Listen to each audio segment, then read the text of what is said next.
Olá, nós estamos aqui para mais um programa Literatura em Foco. Pode entrar, Cícero. Olá, tudo bom? Tudo bom? Prazer receber você aqui, tá bom? Uma alegria muito grande. Que beleza. Pode sentar. Bom, nós estamos aqui com o nosso amigo Cícero. É um prazer muito grande de recebê-lo aqui, né? Para conversarmos sobre sua vida cultural, acadêmica, profissão como professor, e também sobre o grande poeta Ferreira Goulart. Mas antes de nós começarmos, vamos brindar aqui. Nós sempre brindamos a literatura, que eu sempre digo que é a maior invenção humana depois da roda.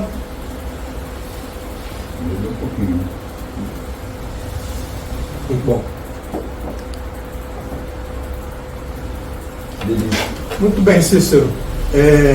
Eu recebi aqui, nós começamos falando do convidado, né? Uhum. E eu recebi aqui a sua biografia, né?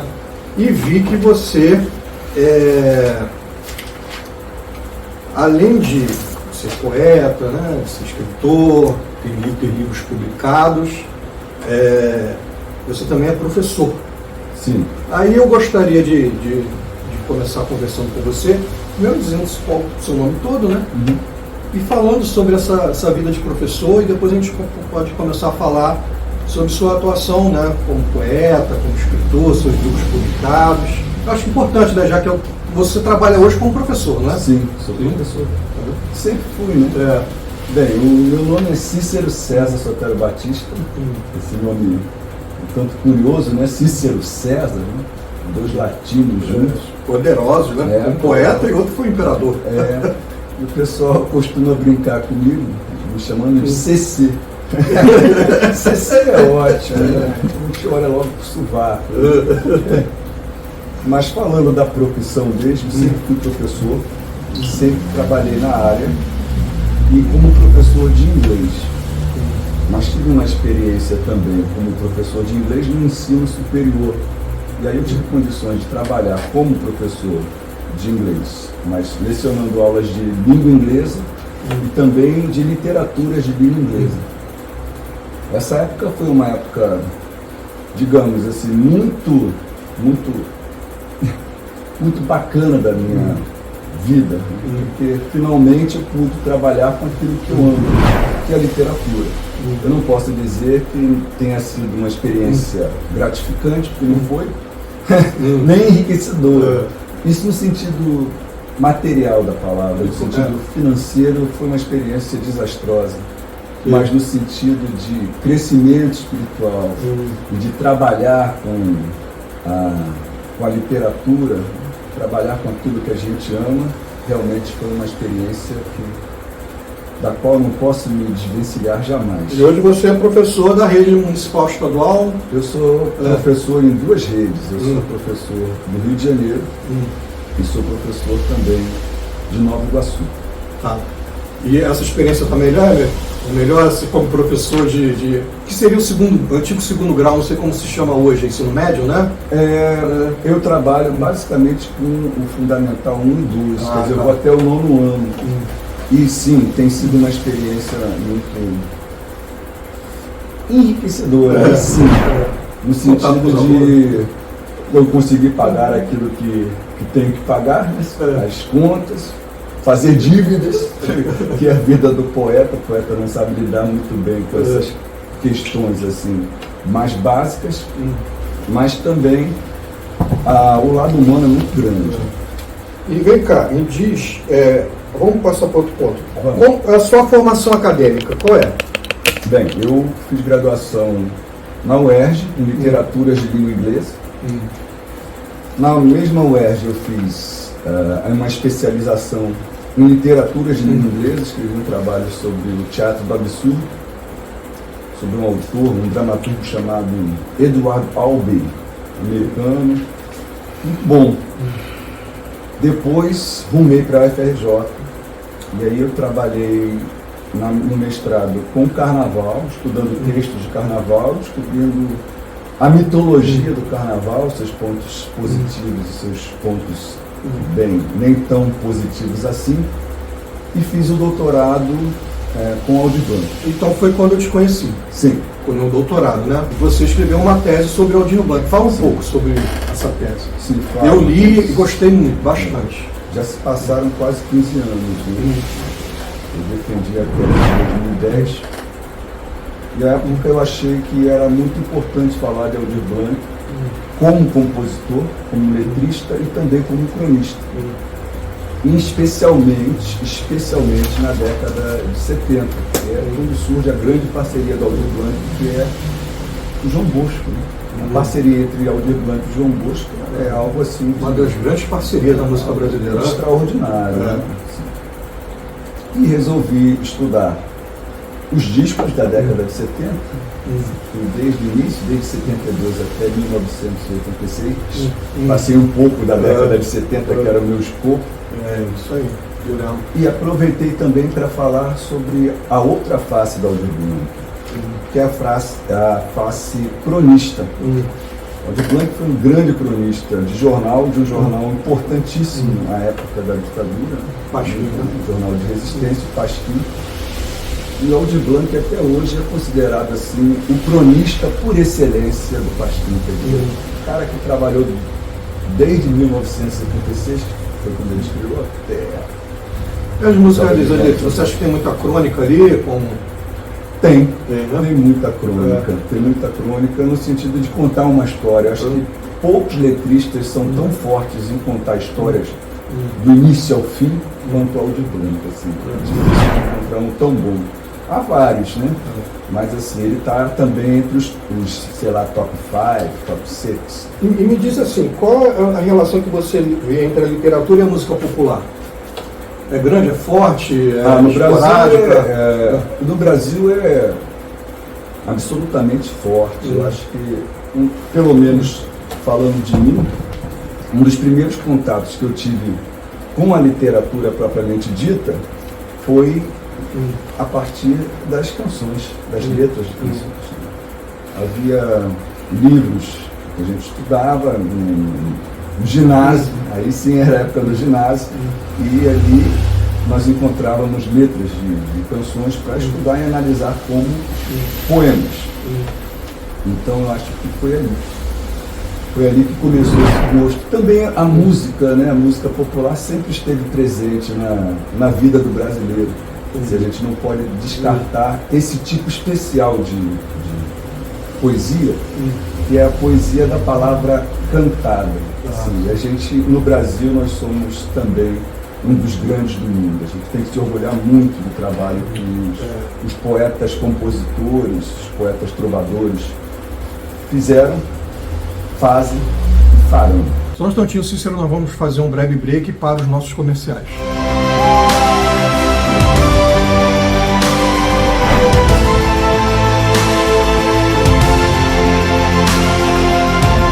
Uma grade programação local com mais de 20 programas.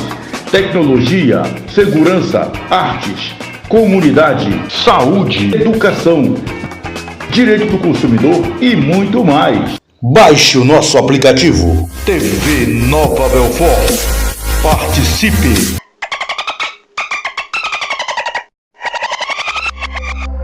TV Nova Belfort. Participe! E o mais importante, o seu programa pode passar aqui. É só entrar em contato com a gente. Apresente-se ao mundo. TV Nova Belfort.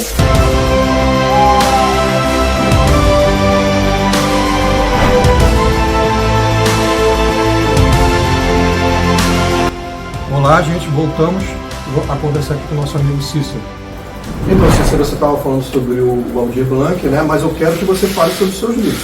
Você tem, se não me engano, 2 livros publicados. São 3. 3 livros publicados. Fala, se você tiver exemplares aí, pode me mostrar, que eu divulgo aqui agora, tá bom? Fale sobre cada um deles, me mostra, por favor, antes. Primeiro, sobre Hoje, especialmente, eu trouxe o mais recente, mas eu posso falar dos primeiros.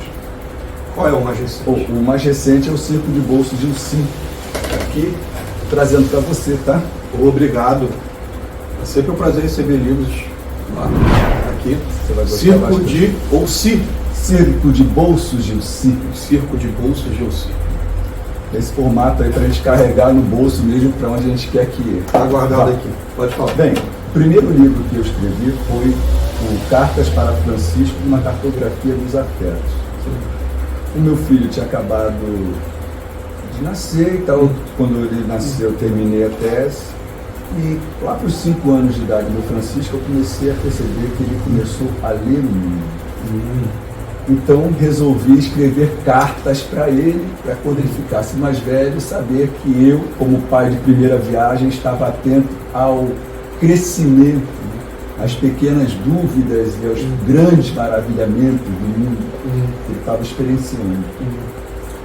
É um livro que vendeu bastante, assim, e o pessoal gosta muito desse livro, se identifica muito. Eu acho que é um livro que mostra bem claramente a experiência paterna, né? A visão paterna. Qual o nome do livro, né? Cartas para Francisco. Tu tem ele? Não trouxe. Não trouxe. E Cartas para Francisco, uma cartografia dos afetos. E aí esse aqui? Ainda tem outro. Tem outro. Tem outro, que aí esse é um grande barato. Tem aí? E se começasse assim. Tem, mas tá guardado, protegido. Fale sobre isso. Eu percebi que a Cecília, eu tenho 2 filhos, né? Francisco, que agora está com 14, Cecília está com 10. E eu, na mesma idade, 5 anos, eu percebi que a Cecília era uma exímia desenhista. Desenhava compulsivamente, tinha papel com desenho espalhado pela casa. E aí veio o Tino. Sabe que poesia tem isso, né? O escritor tem isso, tem que ter, a gente corre atrás de uma ideia. Isso. E a ideia foi a seguinte: eu vou começar a escrever textos curtos, tendo como referência os desenhos da Cecília. Juntei cerca de 50 desenhos e escrevi uma história para cada desenho, todas as histórias começando. E se começasse livro assim, com gravuras, né? Então, livro com gravura. Livro com gravura. Eu gosto do livro. É um sucesso. Aí que está, quando eu disse das crianças, né, dos meus alunos, o que eu fiz? Vendi os livros, mas separei uns cerca de 5 e distribuo pelas salas. E eles se organizam e leem.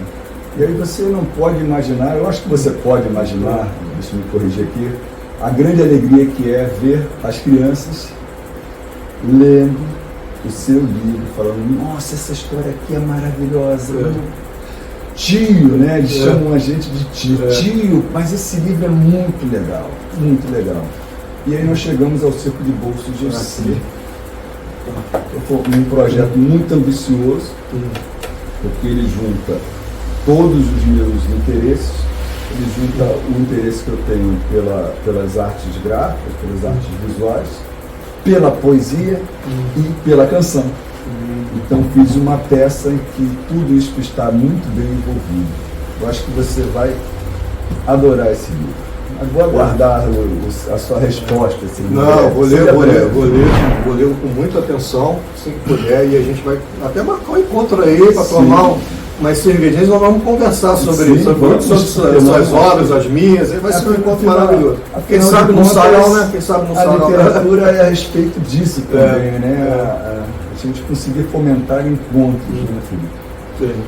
Encontrar, você sabe que você faz parte de um círculo fechado de amigos que se conheceram mais ou menos numa idade que já é difícil de ter. Eu tinha mais ou menos 40, né? 40, eu sou um pouco mais velho que você.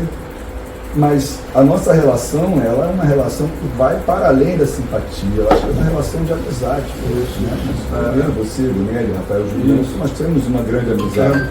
E uma experiência muito positiva da amizade num ambiente que nem sempre nós nos conhecemos no início dos anos 2000, né? Ou 2000? No meados de 2010, 2008. Por aí, já mais para o fim da primeira década dos anos 2000, né? Tem mais alguma coisa que você gostaria de falar a respeito da sua vida literária? A minha vida literária, eu estou preparando um novo livro chamado Pássaro Ferrugem.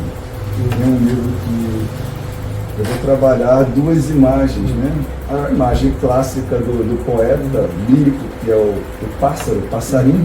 Na verdade, o título se chama Passarinho Ferrugem, até a segunda ordem. E a ferrugem, que é essa corrosão que o tempo tem proporcionado, porque de 2010 para cá, o passarinho comeu ferrugem. Comeu ferrugem, né? Essa metáfora é bem recorrente, né? Do poeta como pássaro, né? Não tem o albatroz do Baudelaire, mas isso é outro. O pássaro, o passarinho, né? Estou sempre presente, né? Minha terra tem palmeiras, o canto sabiá está sempre ali presente, de uma maneira ou de outra. É isso aí. Mas vamos deixar isso para 2025. O livro está quase todo pronto, mas como você sabe tanto quanto eu... Já tem editora ou ainda... vou correr atrás de editora, aí botar, de repente procurar um financiamento, né? Coisas do tipo. Financiamento coletivo hoje está muito em voga, né? Vamos ver. Mas tomara que dê tudo certo, você tenha muito sucesso nesse novo livro, né? Ou seja, você tem muito talento, já leio o que você escreve, gosto muito. Li a tese, li tanto os textos acadêmicos quanto os literários, ficcionais. São todos muito bons, muito bem escritos, muito meticulosos. Eu gosto muito da sua escrita. Eu tenho escrito crônica para um jornal de Paquetá também. Legal. Semanalmente eu estou com uma crônica lá e também a recepção tem sido muito positiva. Tá bom. É isso. Muito bem, nós falamos aqui com o Cícero e agora sobre a vida cultural dele, e agora nós vamos para a segunda parte do programa. Nós vamos falar sobre o grande poeta brasileiro. O Cícero, como eu falei, eu falo agora, ele escolheu um grande poeta brasileiro chamado Ferreira Goulart. Eu vou fazer aqui uma rápida introdução para vocês se localizarem na época do Ferreira. Tá? Ele nasceu nomeado como José Ribamar Ferreira, tá? Esse é o nome completo dele, mas ele adotou o nome de Ferreira Goulart como nome poético, com o qual ele publicou todos os livros dele. Ele nasceu no dia 10 de setembro de 1930, faleceu em 4 de dezembro de 2016 e publicou os seguintes livros. Isso aqui são os principais, não são todos, mas aqui eu anotei que são os principais livros dele, que é de poesia, inclusive. Tá? Um pouco acima do chão, de 1949, A Luta Corporal, de 1954, Dentro da Noite Veloz, de 75, Poema Sujo, de 76, Na Vertigem do Dia, de 80, Barulhos, de 87 e Alguma Parte Alguma, de 2010. Tá? Então, Cícero, nós podemos começar.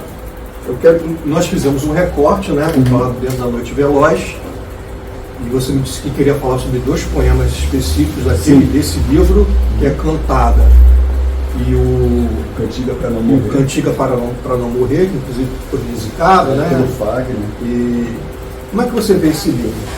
Primeiro, se você quiser falar de forma geral do livro e depois você que sabe. Tá bom. Olha, eu vou começar te dizendo ao público, né, o porquê do meu interesse pelo Ferreira Goulart. Ferreira Goulart acaba entrando assim na minha vida de uma maneira muito engraçada, né? Então, é aquele poeta que é tão clássico que você já o conhece antes de ter lido a obra. Certa vez eu estava em Copacabana, eu sou professor de inglês e estava num seminário de professores e fui tomar um café na rua. Daqui a pouco eu vejo um sujeito magro, camisa de botão, bermuda, chinelos, andando devagarzinho, cabelo bem branco, liso. Eu falei, rapaz, esse é o Ferreira Goulart.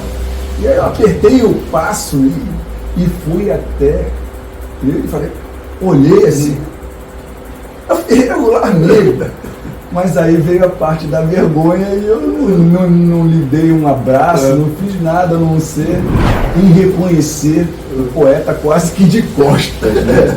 Assim, eu acho que é uma boa metáfora para essa ideia do Ferreira Goulart. O Ferreira Goulart é um poeta que a gente vê de costas, está sempre à frente de muitos poetas. É um poeta que realmente me toca nessa questão. Estar à frente da gente. Aí tem outra história, várias histórias sobre o Ferreira Goulart. A segunda história é que o meu irmão, Denis, trouxe um livro para mim de Ferreira Goulart. Era uma velha edição do Poema Sujo, salvo engano, editada pela editora do Pasquim.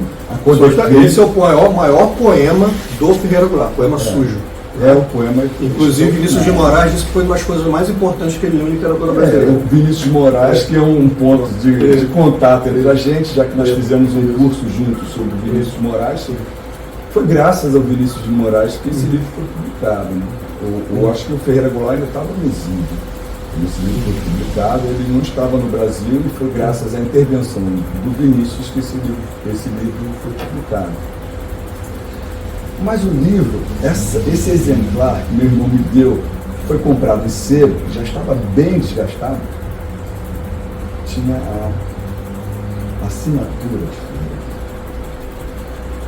E eu acho que assim, talvez seja o único livro que eu tenho em casa que tem a assinatura do autor, um autor de peso, né? Um autor que a gente reconhece.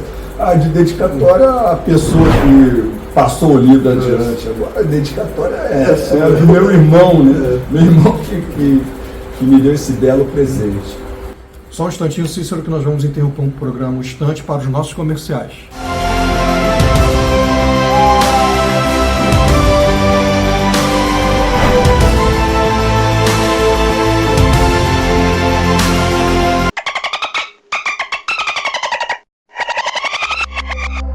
TV Nova Belfort. Participe! Uma grade de programação local com mais de 20 programas. Tecnologia, segurança, artes, comunidade, saúde, educação, direito do consumidor e muito mais. Baixe o nosso aplicativo. TV Nova Belfort. Participe! E o mais importante, o seu programa pode passar aqui. É só entrar em contato com a gente. Apresente-se ao mundo. TV Nova Belfort.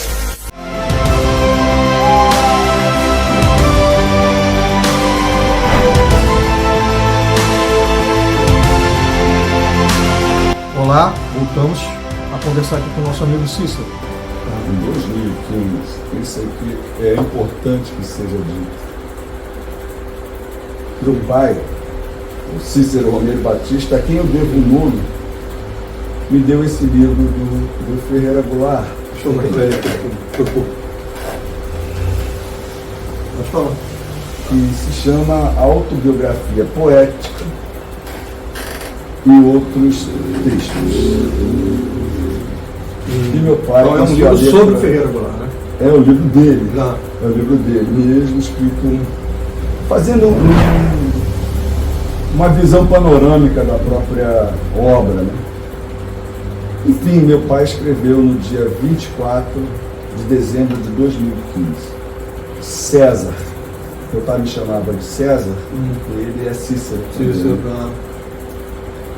Um exemplo a ser seguido, quiçá superado, do pai Cícero. Eu me lembro que à época eu falei com meu pai, eu não quero superar Ferreira Goulart. Primeiro porque eu acho impossível. Segundo porque eu, entendendo Goulart como eu entendo, eu precisava, sabe de quê? De ter a minha própria voz poética. Não fazer poemas à maneira de Goulart, não imitá-lo, não parodiá-lo, quer dizer, apenas respeitá-lo. E é o que a gente está fazendo aqui, né? Ser uma influência também, né? Ser uma influência, muitas vezes é uma influência sobre... Sim. Eu, quando escrevo, sou muito influenciado, sei lá, por alguns poetas. Sim. Inclusive pelo Goulart, né? Pelo Goulart também. Eu acho que a nossa geração que acredita num poema mais participativo, num poema que toma o pulso da história, tem que começar a ler o Ferreira Goulart com muita atenção, porque ele tomou o pulso da história enquanto esteve aqui conosco. Um poeta muito bonito. Vamos começar com cantada? Vamos, assim.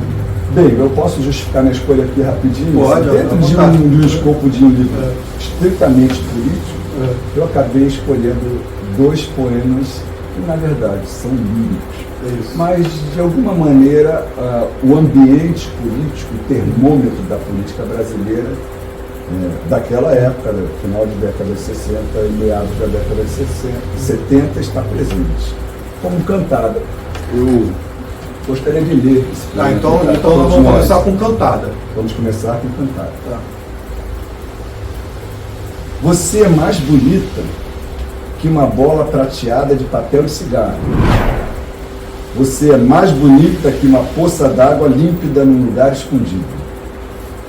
Você é mais bonita que uma zebra, que um filhote de onça, que um Boeing 707 em pleno ar. Você é mais bonita que um jardim florido em frente ao mar em Ipanema. Você é mais bonita que uma refinaria da Petrobras de noite. Mais bonita que Úrsula Endres, o Palácio da Alvorada.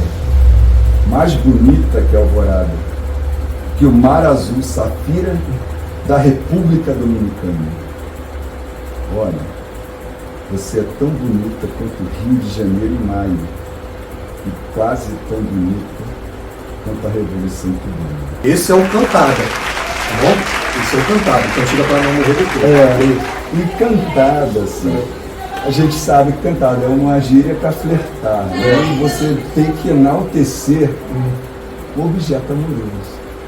E a partir dessas comparações, ele enaltece de uma maneira belíssima, mas faz uma retificação no final, que é e quase tão bonito quanto a Revolução Cubana. Mas a Revolução Cubana de 59 foi uma revolução a nível social. Foi toda a população de Cuba abraçando uma ideia. Pelo menos é assim que a gente vê. Então, nenhuma mulher, por mais bonita que seja, pode ser mais bonita que a Revolução Cubana. Discretamente, esse quase tão bonito. Poema belíssimo. A ideia do Boeing 707 em plano ar, eu não sei se você tem essa fixação por aviões como eu tenho, como eu tive. Assim, um Boeing 707 em plano ar, um Concorde, um Jumbo, que é o Boeing 747 em plano ar, é realmente uma das coisas mais bonitas que a modernidade nos trouxe. Eu vou ler o poema agora. E tem o seguinte detalhe, esse poema foi escrito por uma moça russa, né? Ferreira Goulart chegou até a Rússia e teve um relacionamento com essa moça. Outro país que passou por uma revolução socialista, né? Outro país. Só que um pouco mais cedo, em 1917. Outubro de 1917. Tá bom, vamos lá. Quando você fosse embora, moça branca como a neve, me leve. Se acaso você não possa me carregar pela mão, menina branca de neve, me leve no coração. Se no coração não possa, por acaso, me levar, moça de sonho e de neve, me leve no seu lembrar. E se aí também não possa, por tanta coisa que leve, já vive em seu pensamento, menina branca de neve, me leve no esquecimento. Qual é o impacto desse poema? Eu gosto muito dessa maneira estoica de observar o final do relacionamento amoroso. Ele está muito ligado a uma máxima do Vinícius, né? É o verso mais famoso dele. Que seja infinito. Enquanto dura. Que não seja imortal, posto que é chama, mas que seja infinito enquanto dura. Então, nós conversamos aqui com Cícero, infelizmente, como diz o poeta, nada dura para sempre, né? E foi um papo muito, muito gostoso. Vou cumprimentar meu amigo aqui. Ah, sim, rapaz. Um prazer muito grande te ter aqui, amigo. Pô, muito bom. E conversar contigo sobre poesia e tá bom? O papo rola bastante também. Valeu. Valeu, gente. Valeu.